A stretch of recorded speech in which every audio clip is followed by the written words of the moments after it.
Hoje iniciamos essa série chamada Pai Nosso, em que nós vamos estar hoje e nos próximos dias, nos próximos cultos, sendo ministrados pelo poder da palavra de Deus nessa grande ferramenta que o Senhor nos dá, que é a capacidade que nós temos de orar, é a capacidade que nós temos de nos relacionarmos com Deus de uma forma viva, poderosa e eficaz. O Senhor Jesus, certa vez, foi perguntado pelos seus discípulos, foi questionado pelos seus discípulos, assim: Jesus, nos ensine a orar, nós não sabemos orar.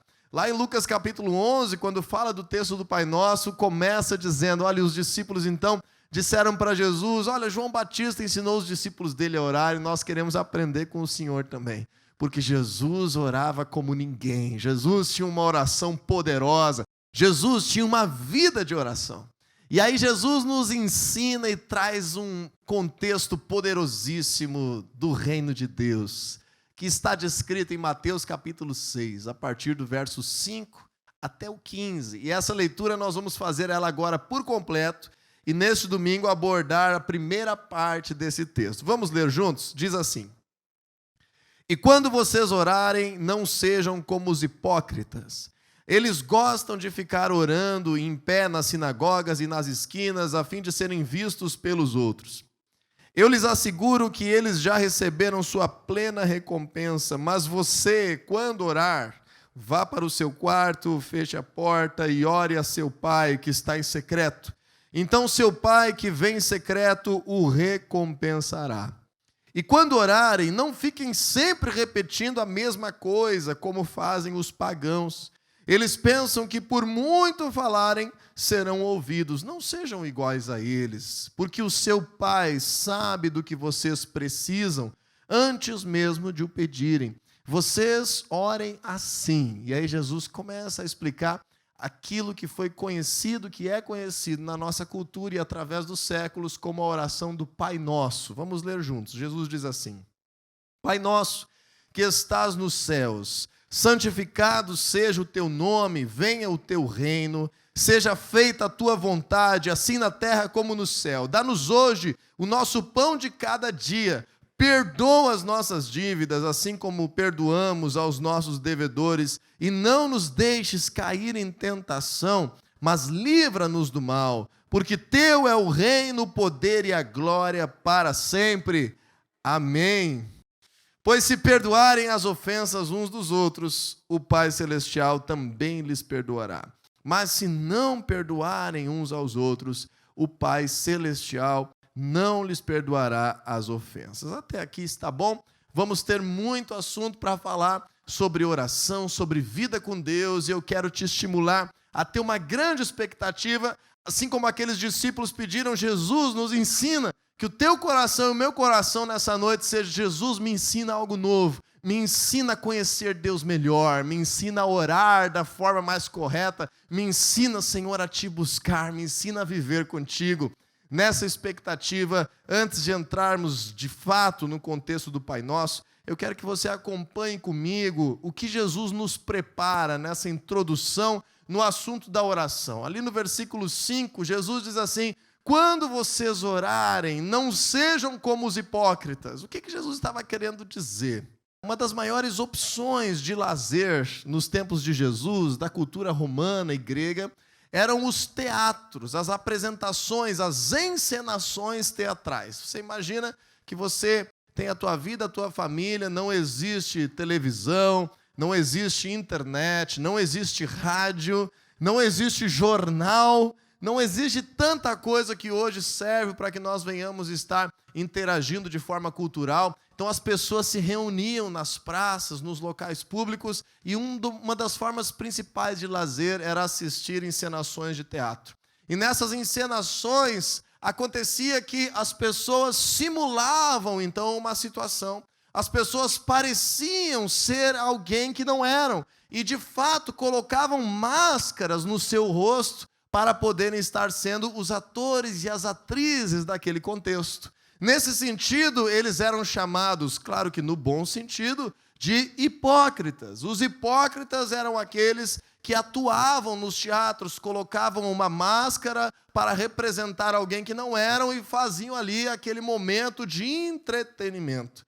Daí surgiu a analogia àquelas pessoas que não no momento do lazer, não no momento da encenação, não no momento do teatro, acabam vivendo as suas vidas sem uma transparência, sem uma identidade correta, com máscara sobre si, com hipocrisia, parecendo uma coisa que não é.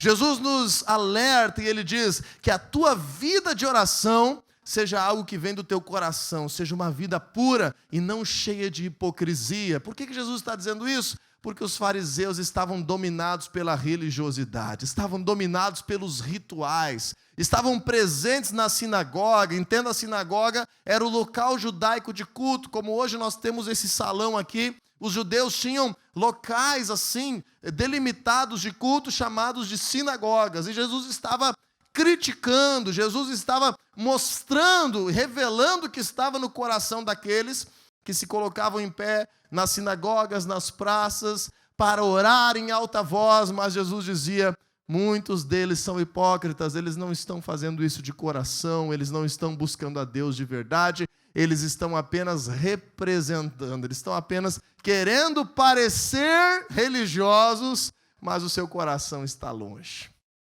Ele continua dizendo assim, que eles fazem isto, no versículo 5, a fim de ser vistos pelos outros. E Jesus afirma: eu lhes asseguro que eles já receberam a sua recompensa. Aqui começa a falar um contexto muito interessante na vida com Deus e debaixo da sua graça, do seu amor como um pai, de que Deus deseja nos recompensar.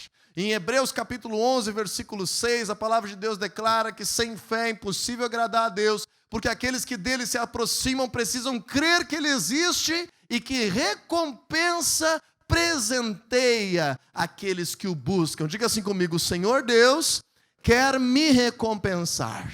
Como um extraordinário Pai, o Senhor Deus quer reagir, o Senhor Deus quer responder, o Senhor Deus, o nosso Pai Celestial, quer recompensar a tua busca. Mas Jesus diz o seguinte: se você não buscar a Deus de coração, se você não buscar a Deus com a intenção correta, se você é um crente só por status social, a sua recompensa já foi recebida pelo aplauso dos outros. Ele continua dizendo no versículo 6, mas quando você orar, vá para o seu quarto, feche a porta e ore a seu pai que está em secreto.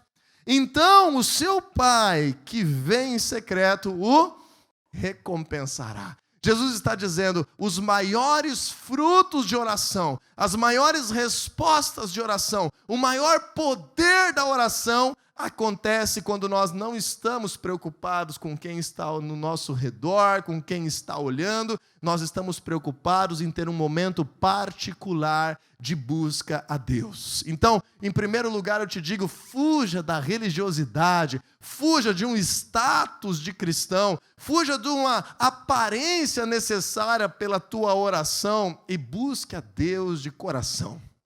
Nesse ensino, Jesus nos mostra a importância de estarmos tendo momentos particulares com Deus. Agora, não faça desse texto uma nova religiosidade para ti. Não ache que Deus só se manifesta dentro de um quarto com a porta fechada. Não limite, não faça com que esse texto pareça uma nova regra. Mas entenda que Jesus está dizendo, busque a Deus em particular, busque a Deus em um lugar onde você possa se expressar, busque a Deus em um lugar onde você não precise ficar se cuidando. Tenha momentos de intimidade, momentos particulares com o teu Deus, são momentos que ativam graça e recompensa do Senhor, frutos da tua oração sobre a tua vida. Então, no nosso contexto cultural, não precisa necessariamente ser apenas no quarto. Pode ser na sala, pode ser em casa, pode ser no chuveiro, pode ser lavando a louça, pode ser dirigindo, pode ser no intervalo do serviço, pode ser dentro do estacionamento, pode ser na sala da faculdade antes dos outros chegarem, pode ser em qualquer momento da tua vida, mas Jesus está dizendo, quando você buscar a Deus, não busque para aparentar algo, busque para crescer na tua vida com Ele, busque para ter um momento particular com o Senhor. Um segundo aspecto dessa introdução está naquilo que Jesus fala no versículo 7 e 8, confrontando a cultura da religiosidade pagã da sua época. Nós também temos uma cultura parecida na nossa época, quando Jesus diz assim no versículo 7, e quando orarem, não fiquem sempre repetindo a mesma coisa, como fazem os pagãos. Jesus estava fazendo aqui uma alusão à cultura grega e romana, de que haviam muitos deuses, dezenas de deuses. Cada pessoa podia escolher um ou mais deuses que queria se relacionar, levar ofertas, fazer sacrifícios e ter ali os seus rituais. E assim como nós vemos hoje na nossa cultura, em culturas em que entidades são veneradas com cantigas específicas, com rituais específicos, em uma cultura religiosa em que é dito que santos são adorados e nos levam a Deus com caminhos, com decorações, com orações decoradas específicas, Jesus está confrontando a mesma cultura da época dele. E está dizendo assim, não é a vã repetição que nos faz conhecer a Deus. Não é decorarmos uma reza, não é estarmos trazendo um mantra repetido que vai nos fazer a chegar a Deus. Isso é vazio. Jesus está dizendo, eles pensam que por muito falarem serão ouvidos. E agora nós temos aqui um contexto, e eu me incluo nisso porque nasci numa cultura católica, é um desses exemplos. E na cultura em que eu nasci, inclusive fiz primeira comunhão no início da minha adolescência, nós fomos ensinados na nossa casa e na nossa cultura religiosa a decorar rezas que seriam repetidas diante de Deus. E quanto mais repetíssemos e repetíssemos, mais nos sentiríamos próximos da presença de Deus. O que acontece? Quando conhecemos Jesus, quando conhecemos a palavra de Deus, entendemos que Ele é o único caminho para Deus, passamos a adorá-lo de fato. Por vezes, se nós não formos ensinados, nós estamos dentro da igreja buscando Jesus com resquícios de uma cultura do passado, achando que nós vamos conseguir receber algo novo de Deus por vãs repetições. Por isso eu quero te dar hoje a diferença daquilo que Jesus nos explica entre rezar e orar. Por que nós não falamos que rezamos, mas nós falamos que oramos? Porque a palavra rezar, lá do latim, na sua origem, ela significa recitar. Ou seja, uma reza é uma expressão que não vem de mim. Uma reza é uma expressão que alguém me ensinou a recitar, a repetir. Jesus está dizendo, vãs repetições não te levam a Deus. Vãs repetições não te fazem ser mais ouvido por Deus. Jesus está dizendo que nós precisamos orar. E o que significa orar? Também da mesma raiz do latim, orare. Orar significa simplesmente falar, emitir algo que vem de você, conversar, falar a respeito de algo que flui do teu interior. Por isso o Senhor Jesus nos ensina no versículo 8, não sejam iguais a eles, porque o seu Pai sabe do que vocês precisam.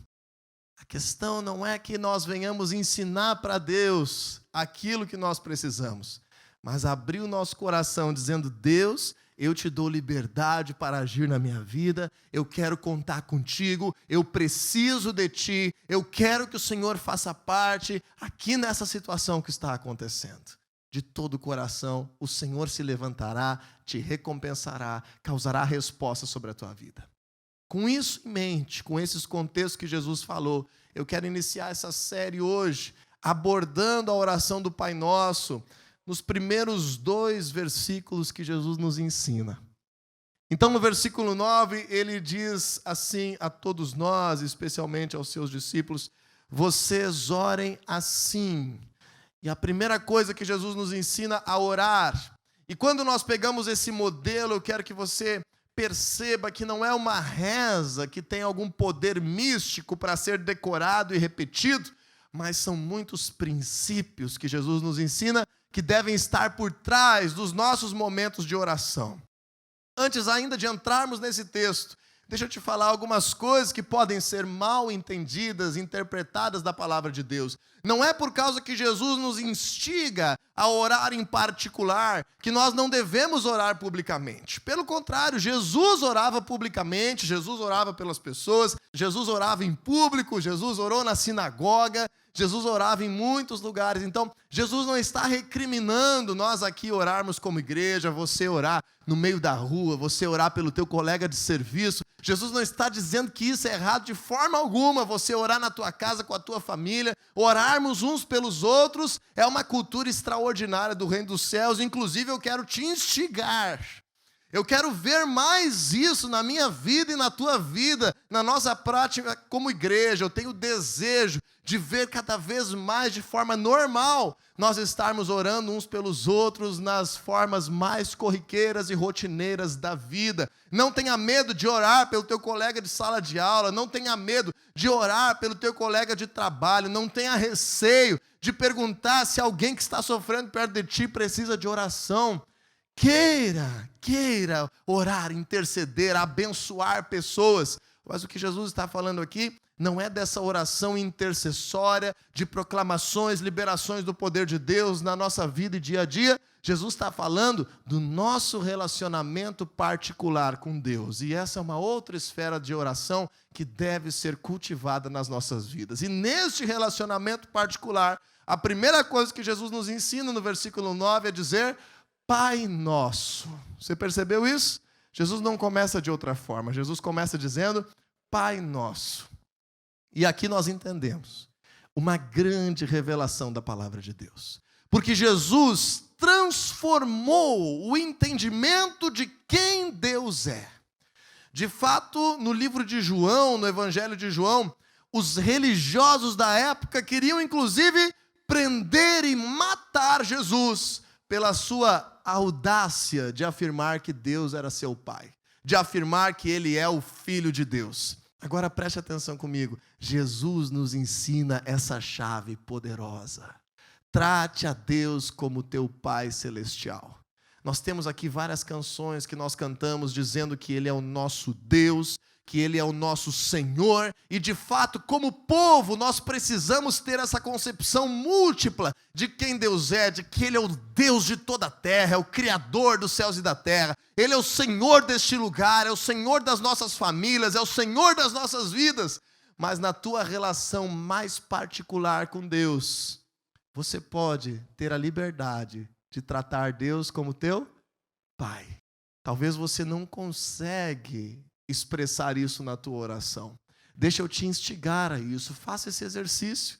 Tente, te esforce, aproximar a presença de Deus na tua mente, no teu coração, chamando o teu Deus de teu Pai, o teu Pai Celestial. Por vezes tivemos uma infância não como gostaríamos, uma figura de pai distante daquela que nós desejávamos, e isso causa um bloqueio de nós concebermos Deus como Pai. Mas Jesus nos ensina que um dos maiores benefícios da sua graça é nós nos tornarmos filhos de Deus. Filhos nascidos, vivos, presentes na casa de Deus. Nós podemos chamar esse Deus maravilhoso de Pai. Ouse isso. Tenha esse coração. Entenda essa graça liberada sobre a tua vida. Agora, só pode chamar Deus de Pai aquele que é o seu filho.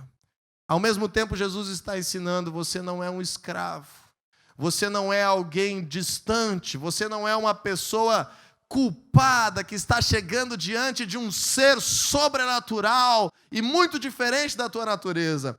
Jesus está nos ensinando, quando você ora e cada momento que você vive, entenda-se como um filho de Deus. Perceba você mesmo como uma filha de Deus. Perceba a tua existência pertencendo à família de Deus.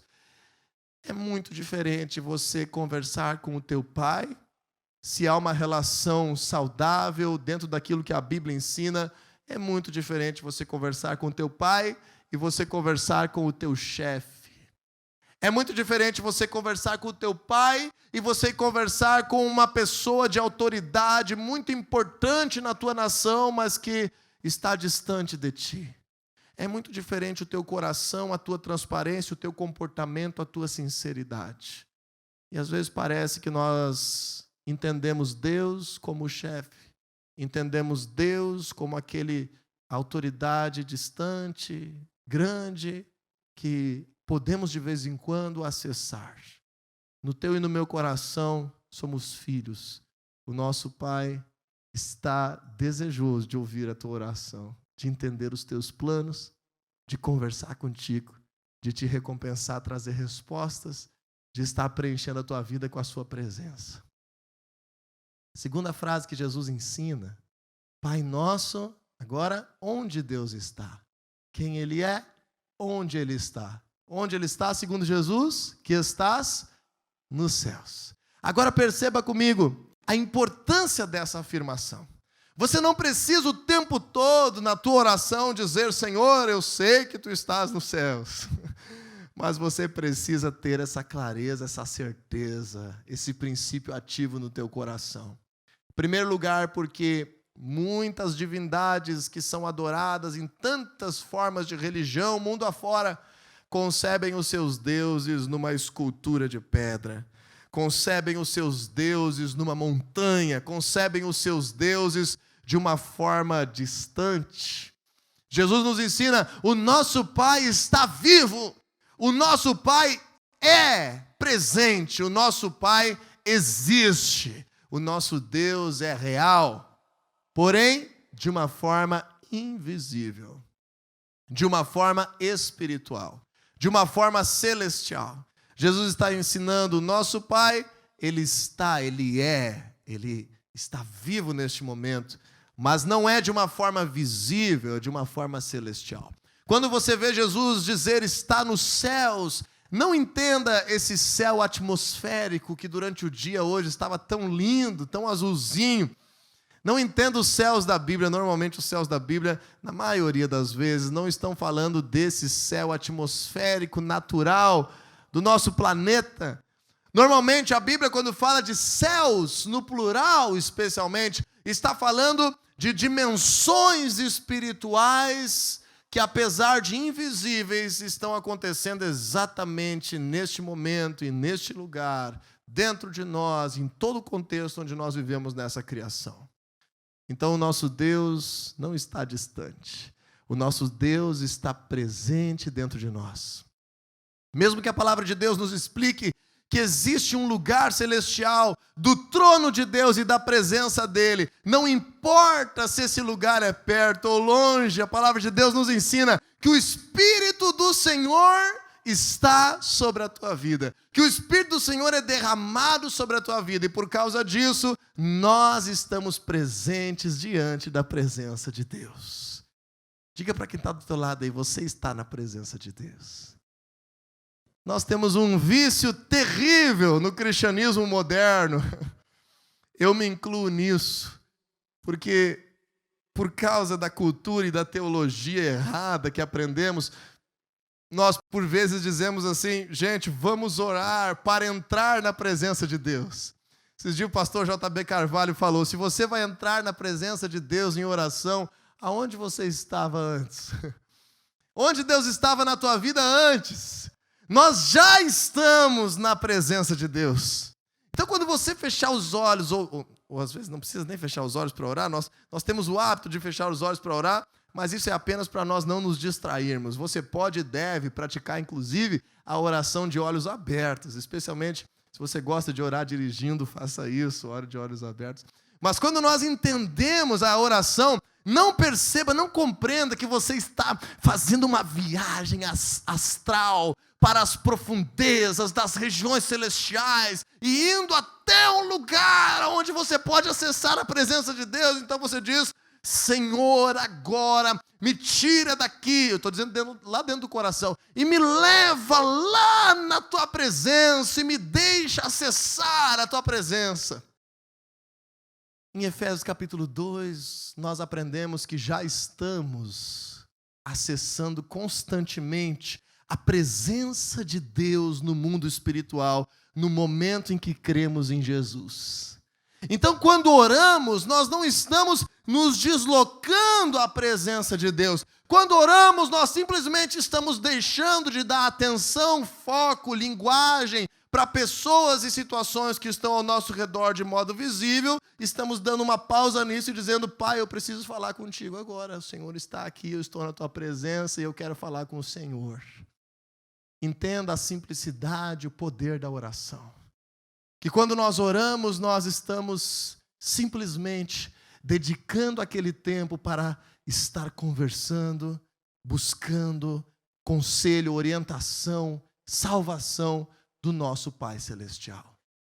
Não crie uma distância de Deus para com a tua vida. Esse Deus está vivo de forma invisível e espiritual, mas está juntinho de ti em todos os momentos da tua vida.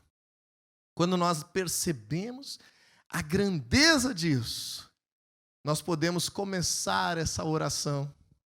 E com o início dessa nossa petição, nós vamos finalizar essa primeira parte da série Pai Nosso.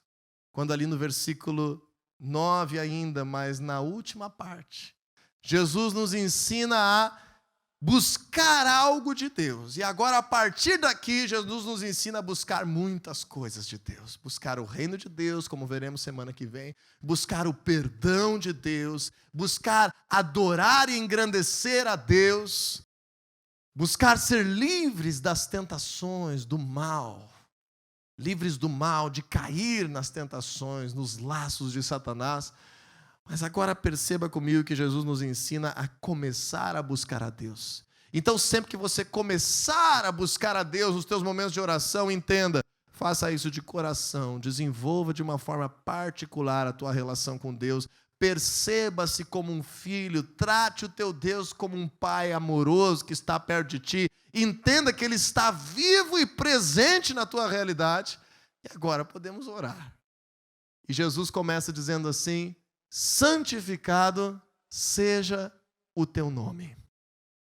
Se nós não entendermos o contexto cultural em que Jesus usa essa expressão, nós vamos ser tendenciosos, tentados a pensar de que Deus pode se tornar mais Deus por causa da nossa oração, de que Deus poderia se tornar mais santo se eu disser, e quem sabe se eu não disser, Deus não seria santificado.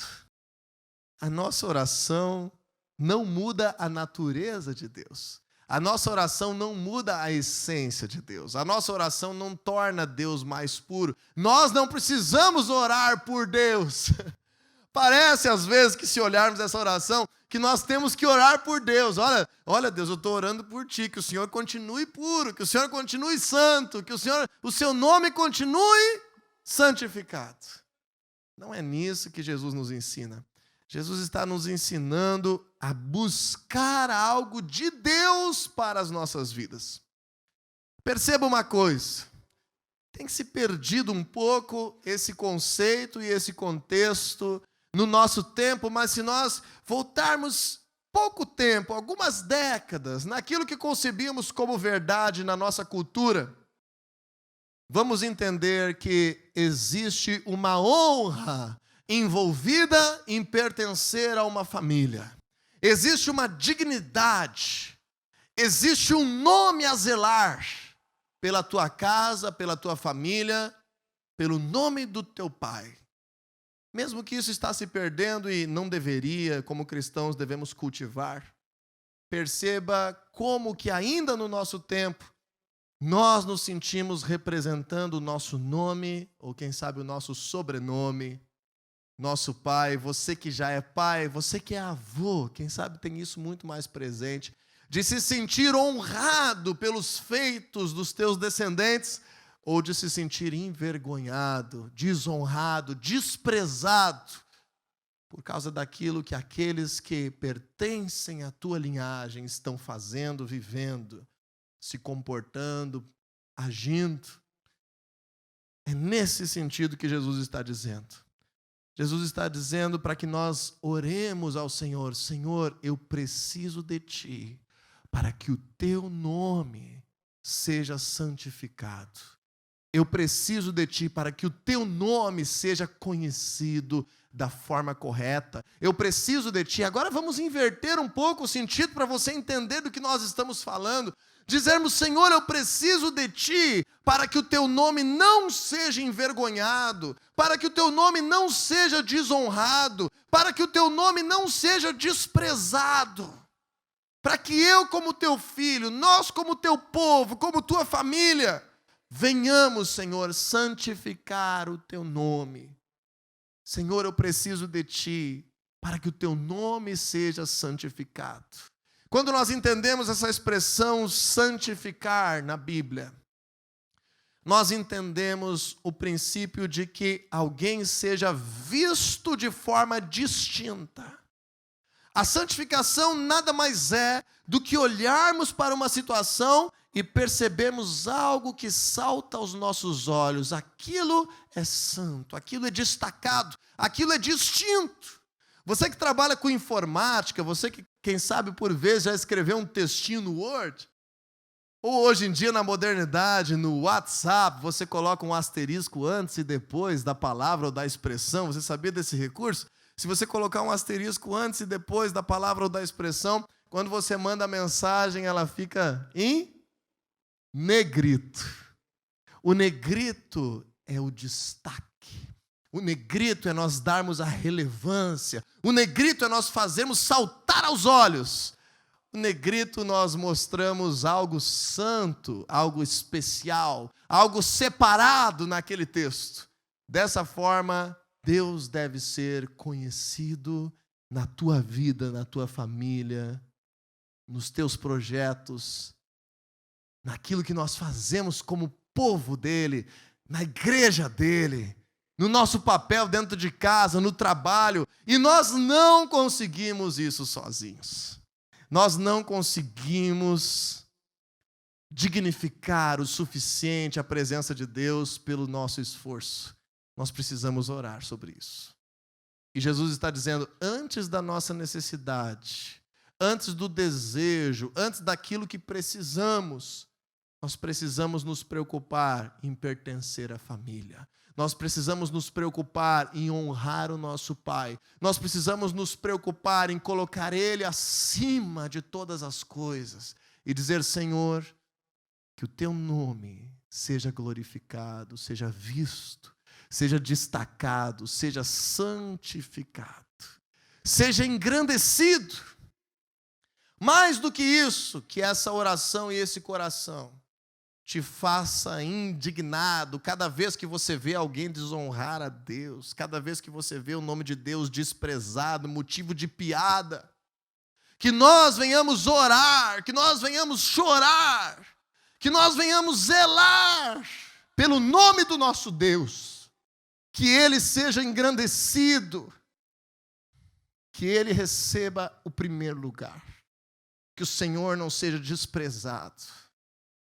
Que mais dói no coração de Deus, na história da Bíblia, é quando o seu povo virou as costas, o desprezou, quando o seu povo humilhou o seu nome, quando o seu povo se vendeu, se prostituiu, quando o seu povo quis interesses antes de pertencer à sua casa. Que você e eu tenhamos esse coração na nossa oração. Eu sou filho do Deus dos céus e da terra, o meu Pai celestial. Precisa ser honrado, precisa ser conhecido. Ele está comigo, Ele sabe o que eu preciso. Ele sabe as minhas necessidades. Em primeiro lugar, Deus, eu quero te honrar. Me ajuda a te honrar. Me ajuda a te fazer conhecido. Me ajuda a não envergonhar o teu nome. Me ajuda, Senhor, a te agradar. Jesus está ensinando que esse deve ser o primeiro motivo da nossa oração. Esse Deus poderoso. Como cantávamos 20 e poucos anos atrás. Invisível, mas real. A Ele entregamos o louvor, consagramos as nossas vidas. Primeiro aspecto da oração é você e eu desejarmos consagrar a nossa vida ao Senhor. Entenda, você é filho de Deus, você pertence à família ilustre. Você é povo santo, sacerdócio real, escolhido por Deus para anunciar as suas grandezas. Você foi chamado das trevas para a luz. Que a tua oração inclua esse desejo.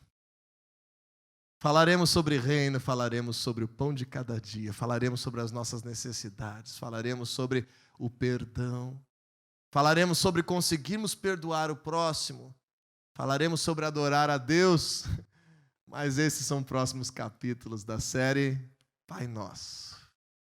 Que essa série mexa contigo e que você e eu desejemos estar cada vez mais